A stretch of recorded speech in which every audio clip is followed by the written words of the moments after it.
Миналата седмица бяхме на почивка и хладилника го зарязах така преди почивката и може да видите за какво става въпрос. Тук отворени пакетчета до половината, всичко е нахвърлено и сега ще го подредим. Днес бях на пазар, напазарувах новите покупки, ето както се вижда тук всичко е бомба. И винаги на всеки път, когато ходя на пазар, тъй като ходя всяка седмица, не пазарувам всеки ден, всяка седмица почиствам хладилника и подреждам старите стоки или продукти отпред и новите отзад. И така, опитвам се да го правя, не винаги е така. 99% го правя, но винаги има един такъв случай. Така че сега започвам с премахването на старите продукти и почистването на хладилника отвътре. Тези са ми любими, мама ми ги прати от България. Така, преминавам към почистване, защото вече е готов празен хладилника.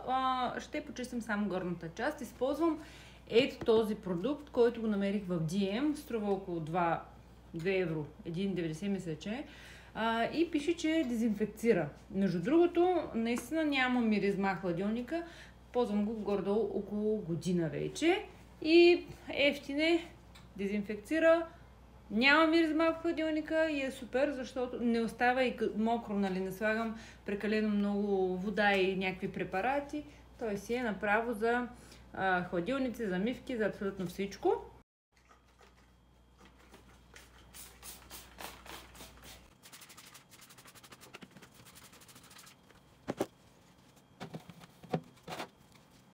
Тук има малко буклуци, защото си слагам тук различни зеленчуци и с такава малка прахосмукачка ги изсмуквам.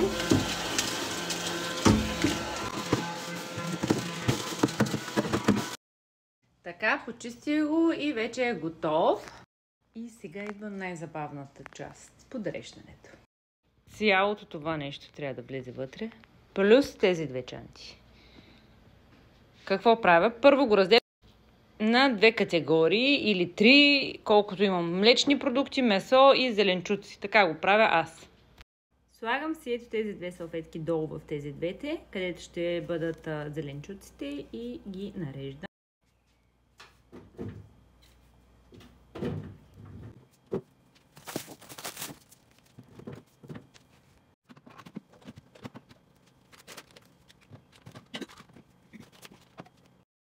Неща, които са закуска, като е тия саламчета, шунки и така нататък, влизат в едно такова метално или стъклено, за да ми бъде лесно сутринта. Вадя го и започвам